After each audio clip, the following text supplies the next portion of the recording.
सुख समृद्ध विज्ञान चैनल में सभी सुधी दर्शकों का हार्दिक स्वागत है। आप सोच रहे होंगे ये सुधी क्या होता है। सुधी अर्थात जिसकी जो बुद्धि है, सु माने अच्छी हो, जिसकी बुद्धि अच्छी तरीके से काम कर रही हो उसे सुधी कहते हैं। जिसकी भावनाएं अच्छी हों, जिसका सोचने का नज़रिया अच्छा हो, उसे सुधी कहते हैं।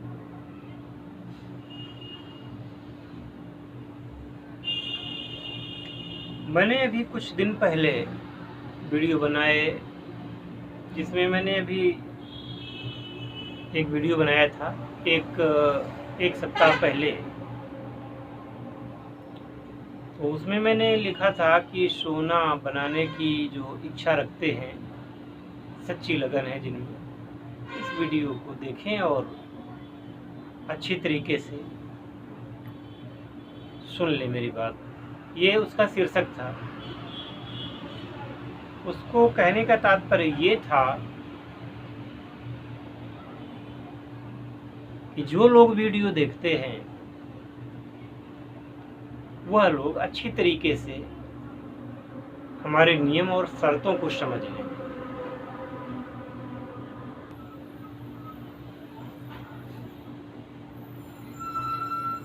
देखिए, रस शास्त्र पर यानी कि पारद विज्ञान के संबंध में कम से कम 1 दर्जन से अधिक ही ग्रंथ हैं हमारे भारतीय प्राचीन शास्त्रों में।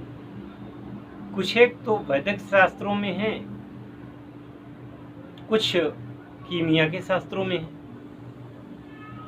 ये शब्द ही कैसे बना होगा? आखिरकार संसार में कीमियागर लोग हैं ही जो धातु परिवर्तन करते रहते हैं। मैं आपको बताता चलूं कि इस संसार में पीतल नाम की कोई धातु पूरे विश्व में कहीं धरती से नहीं निकलती, लेकिन हम सभी लोग पीतल धातु का अपने घर में बर्तन रखते हैं। पीतल धातु से बहुत सारी मूर्तियां और कई चीजें बनाई जाती हैं। ये भी बात सही है कि पीतल धातु मिलती है, लेकिन जो प्रक्रिया है कोई जो अयस्क के रूप में प्राप्त होता है, लोहा, तांबा इत्यादि जो अलग धातुएं हैं, सभी धातुओं के रूप में जैसा रूप मिलता है वैसा पीतल का नहीं मिलता कहीं पर भी। पीतल कैसे बनती है? तांबा को एक दूसरी धातु के साथ मिला करके उसमें पीतल का निर्माण कर दिया जाता है। इसी प्रकार से जो कांसा होता है या फूल जिसको कहते हैं, जिसकी थालियां वगैरह मिलती थी, ये भी ऐसे नहीं मिलते। इनका दूसरी धातुओं के साथ सम्मिश्रण कर करके इनको बनाया जाता है।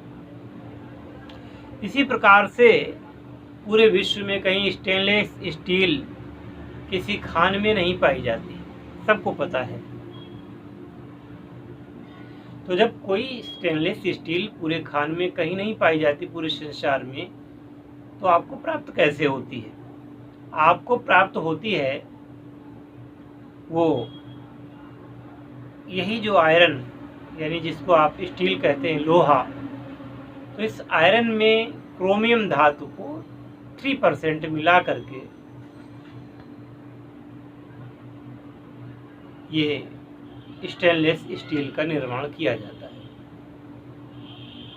अब देखिए, लोहे में जंग लगती है, लोहा खत्म होता है, लोहा देखने में उतना सुंदर भी नहीं होता, लेकिन स्टेनलेस स्टील इतनी सुंदर होती है, चमकदार होती है, और ये उससे बहुत सारी चीज़ें बनाई जाती हैं, थालियाँ, गिलास तक सब आप प्रयोग करते ही रहते हैं।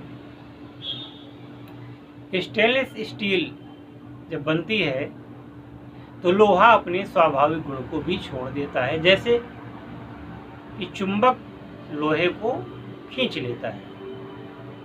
लेकिन चुंबक और स्टील, अगर जो स्टेनलेस स्टील है उसमें चुंबक बिल्कुल पकड़ता नहीं है। आप देखिए, प्रयोग करके देखिए,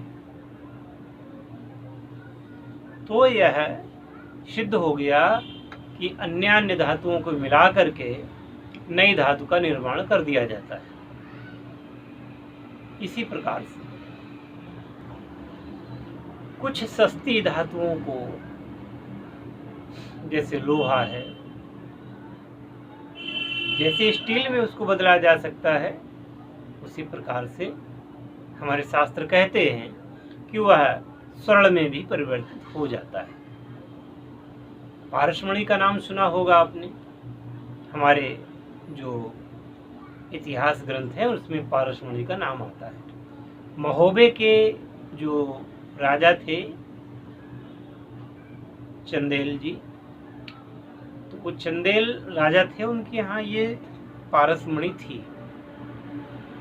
आल्हा वगैरह में आप देखिएगा, उसमें इसका वर्णन आया है।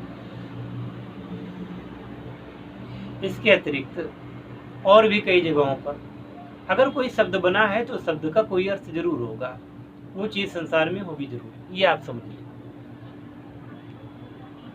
इसके बाद में सिद्ध नागार्जुन ने भी अपने जमाने में स्वर्ण का निर्माण किया, और स्वर्ण निर्माण की क्रिया को जानते थे,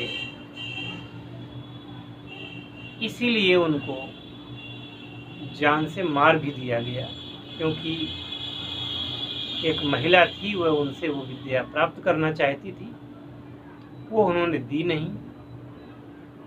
उसने साम दाम दंड भेद सभी इस्तेमाल किए, अंत में उसने उनकी हत्या करवा दी।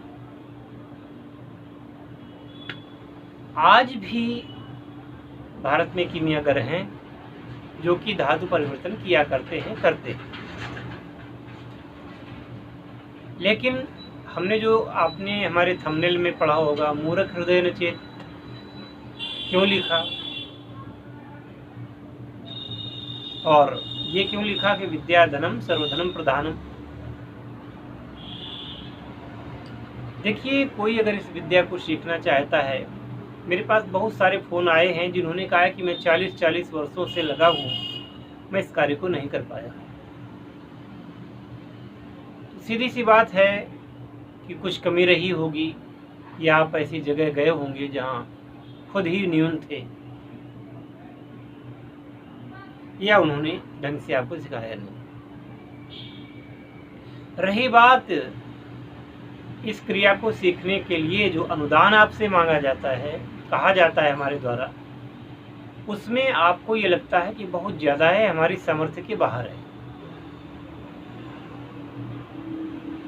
लेकिन ऐसी बात नहीं है। आप कोई भी डिग्री करने जाते हैं किसी कॉलेज में,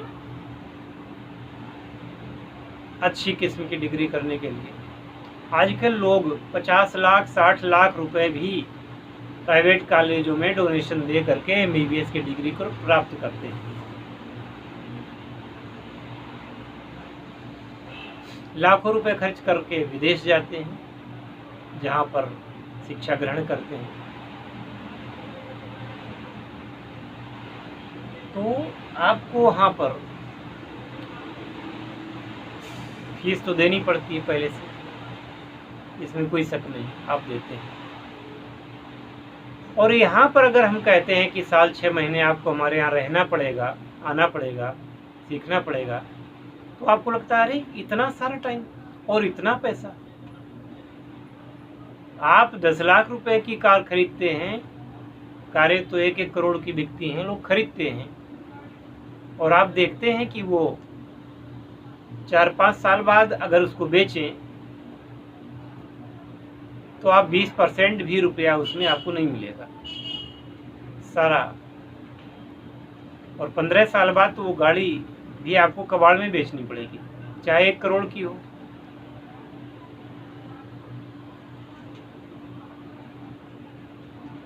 विद्या, जो विद्या आपने प्राप्त की, कोई हुनर सीखा, कोई गुण सीखा, ये तो आपके साथ जीवन भर रहता है। और कहते हैं कि न चौरहार्यम, न तो चोर चुरा सकता है, न भ्रात भाज्यम, न ये इसको कोई भाई आपसे बटा सकता है, न ये भारकारी है, न इसको राजा आपसे छीन सकता है। और जितना इसको व्यय किया जाए उतना ही ये बढ़ती है, ऐसा संस्कृत में श्लोक है। अंत में कहा गया है कि विद्याधनम सर्वधनम प्रधानम, अर्थात विद्याधन सभी धनों में सर्वश्रेष्ठ। तो आप विद्या तो प्राप्त करना चाहते हैं, जीवन को संवारने की, स्वर्ण बनाने की, चांदी बनाने की विद्या सीखना चाहते हैं, और उसके एवज में आप ना तो गुरु की सेवा करना चाहते हैं, ना ही आप अपने गुरु को तुष्ट करना चाहते हैं। तो ऐसे लोग फोन क्यों करते हैं, क्यों संपर्क करते हैं? इसके बाद फोन करते हैं, कहेंगे क्या ऐसा संभव है, क्या ऐसा संभव है? अरे भाई, जब आपको पता ही नहीं है, आपको लगता ही नहीं कि संभव है, तो मुझसे मत पूछिएगा संभव है कि नहीं है, मत पूछिए, बिल्कुल मत पूछिए।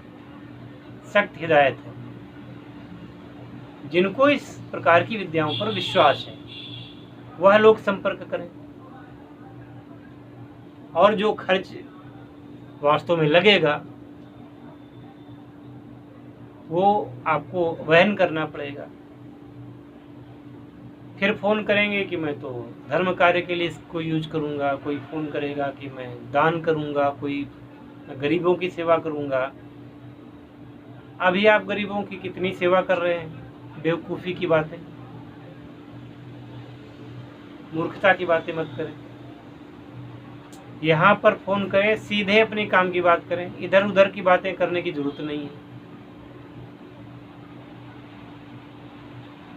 हमारे देश में सबसे बड़ी दिक्कत ये है कि वो अगर अमेरिका वाले कुछ कह दें, ब्रिटेन वाले कुछ कह दें, जर्मनी वाले कुछ कह दें, वो सत्य है, बिना उसके बारे में सोचे सत्य मान लिया जाता है। भारत में कोई कहता है तो उसको लोग मूर्ख समझते हैं, उसकी वैल्यू नहीं करते, बिल्कुल नहीं करते। ऐसे लोगों को कहना चाहिए कि वो दूसरे के पिता को अपना पिता बनाने में संकोच नहीं करते, और अपने पिता को पिता कहने में उनको लज्जा आती है, अपने पिता के पैर छूने में उनको लज्जा आती है, शर्म आती है। धिक्कार है ऐसे लोगों को। मुझे कोई शौक नहीं है ये सब करता फिरूं, लोगों को बताता फिरूं। हाँ, जब मंदिर में आप जाते हैं तो झुकते जरूर हैं। इसलिए जब फोन पर कोई बात करे तो तमीज से बात करे। बेवकूफ़ी की बातें और बेवकूफ़ी के सवाल बिल्कुल ना पूछे। और इस प्रकार के जो कीमिया से संबंधित जो लोग बात करेंगे, उनको बात करने के लिए भी आज से शुल्क देना पड़ेगा। मुझे फ्री में बात करने का कोई शौक नहीं है। आप मुझे लाइक करेंगे, डिसलाइक करेंगे, इससे मुझ पर कोई फर्क नहीं पड़ता, मुझे शौक नहीं है। और इस वीडियो पर, इस चैनल पर मैंने जो भी वीडियो बनाए हैं, एक भी वीडियो में गप नहीं हाकी मैंने। ये गप सुनाने वाले लोग दूसरे होते होंगे। मैं हमेशा जब भी वीडियो बनाता हूँ आपके सामने लाइव आता हूँ, लाइव हूँ, देख लीजिए, मैं हूँ। चेहरा नहीं छिपाता, जो भी कहता हूँ ताल ठोक के कहता हूँ। और किसी रोग के बारे में, उसके इलाज के बारे में बोलता हूँ, ताल ठोक के बोलता हूँ। किसी विद्या को, साधना को सीखने के लिए जो लोग आते हैं, ताल ठोक के बात करता हूँ। सिद्धियों को करने का उनको मार्ग प्रशस्त करता हूँ, सही बात करता हूँ। फिर लोग गारंटी गारंटी गारंटी, बेकार की गारंटी लेने की मेरी आदत नहीं। ऐसे लोगों को दूर से ही उनको वापस कर देता हूँ।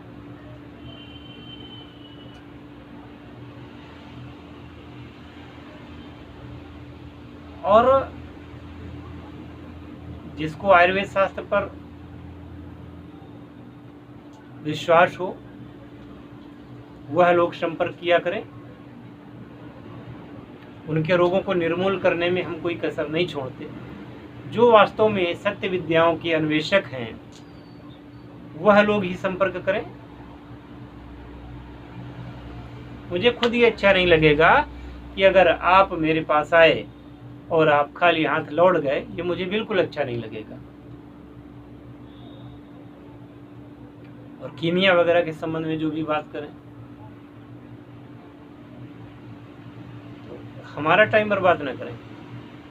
फोन से अच्छा है कि आप व्हाट्सएप करें,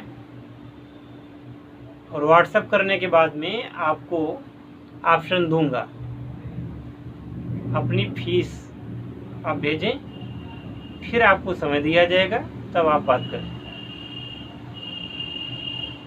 हाँ, आप कह सकते हैं कि जब आप इतने बड़े ज्ञानी हैं, इतने बड़े गुरु हैं, तो आप पैसे क्यों लेते हैं लोगों से? वो इसलिए, अगर मैं ऐसा नहीं करूँगा तो आप पे पाप लगेगा। किसी विद्या को मुफ्त में सीखने का पाप लगेगा आपको, और मेरा जो अमूल्य समय किसी और काम में लगता वो मैं नहीं कर पाऊंगा, तो मुझे भी समय बर्बाद करने का पाप लगेगा।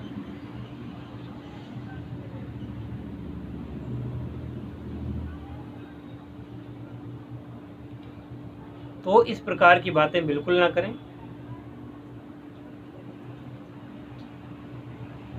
मुझे अपनी स्थिति का ज्ञान है, मुझे अपने बारे में कोई शक नहीं है। आपके शकों को मैं मिटाने के लिए कोई ऐसा काम नहीं कर सकता जो मेरे नियम और कायदों से अलग है। एक आदमी का आज फ़ोन आता है गुजरात से, आप मुझे पहले बना के दिखाएंगे? मैंने कहा बिल्कुल नहीं दिखाएंगे। क्यों नहीं दिखाएंगे? अरे भाई, हम क्यों दिखाएं आपको? कौन सी आवश्यकता है मुझे? एक आदमी कहता है, एक जौनपुर से आदमी आया, उसने मुझसे ताम्र शुद्ध करने की विधि मांगी कि गुरुजी वो तांबा सिद्ध करने की विधि बताइए मुझे, और मैं स्वर्ण बनाना जानता हूँ और मैं कर डालूँगा, और आपसे कुछ उसकी ज़रूरत नहीं है। वो कहता है कि जितना बनाऊँगा मैं सब आपको दूँगा और आपके अनुसार ही काम करूँगा। भाई, मुझे क्या ज़रूरत है? मुझे क्या आवश्यकता है तुम्हारी? जो कुछ करना है मैं खुद कर लूँगा, तुम्हारी क्या ज़रूरत है? ऐसे लोग बर्बाद न करें समय, और मेरा समय भी बर्बाद न करें।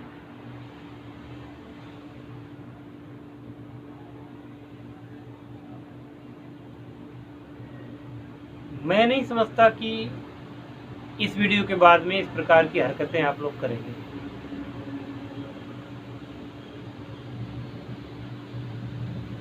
नहीं करना ज़्यादा अच्छा रहेगा, वरना उसका हल कोई नहीं निकलेगा। आप अपना समय बर्बाद करते रहेंगे और शायद हम आपसे बात करना भी बंद कर दें।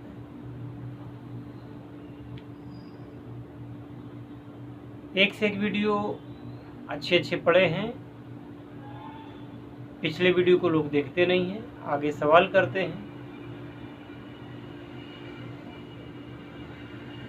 मैंने जब ये स्वर्ण बनाने का अभी वीडियो डाला 1 सप्ताह पहले, तो मैंने एक कसम खाई थी कि जब तक 1000 व्यूज नहीं आ जाएंगे हमारे वीडियो में, तब तक मैं दूसरा वीडियो बनाऊंगा ही नहीं। कोई मजाक हो रहा है यहाँ?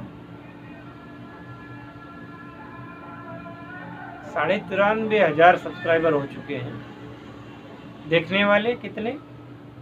200, 300, 150। मैंने कहा था ना पिछले एक वीडियो मैंने कहा था, शायद मुझे ऐसा लगता है कि मैं गधों की बाजार में घोड़े बेचने की कोशिश कर रहा हूँ। आज भी कहता हूँ। कोई शौक नहीं है कि मैं YouTube पर वीडियो डालता रहूँ, बनाता रहूँ। इस प्रकार के वीडियो डालने का उद्देश्य है कि लोगों का जीवन बदले। लोग जो इधर उधर ठोकरें खा करके अपने समय को बर्बाद कर चुके हैं, अपनी जवानी को बर्बाद कर चुके हैं,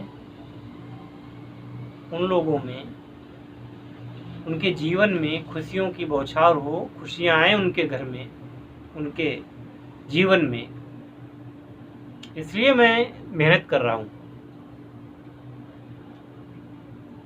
जो लोग समझदार हैं बात को समझेंगे, और जो नहीं हैं उनके लिए तो मैं यही कहूँगा, भाई मेरा चैनल छोड़ दो, किसी और को पकड़ो, क्या ज़रूरत है।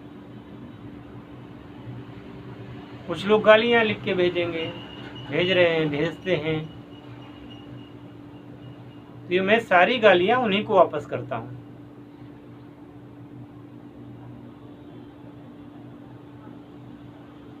अब ये गालियाँ उन्हीं को लगेंगी। इनसे कुछ नहीं होता है, तुमने तो जीवन में कुछ कर नहीं पाया, फालतू में आकर के समय व्यर्थ करते हो।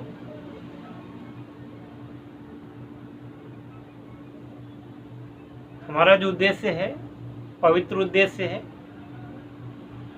भारत की जनता को, सनातन धर्म को और प्राच्य विद्याओं के अन्वेषण के लिए मैं जो मेहनत कर रहा हूँ, उसको मैं जारी रखना चाहता हूँ, जारी रखूंगा भी।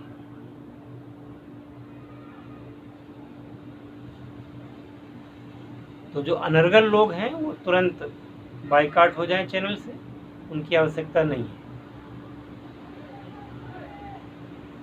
मैं अपनी शर्तों पर हमेशा काम करता हूँ, अपने नियमों पर जीता हूँ, अपने जो हमारे विचार हैं उनके अनुसार कार्य करता हूँ। हाँ, जिसके साथ जो कमिटमेंट करता हूँ, कमिटमेंट पूरा भी करता हूँ, इसमें कोई शक नहीं। मुझ पर विश्वास ना करना, मुझ पर उंगली उठाना,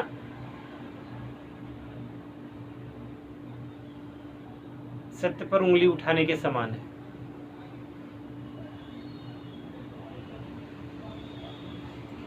धन्यवाद।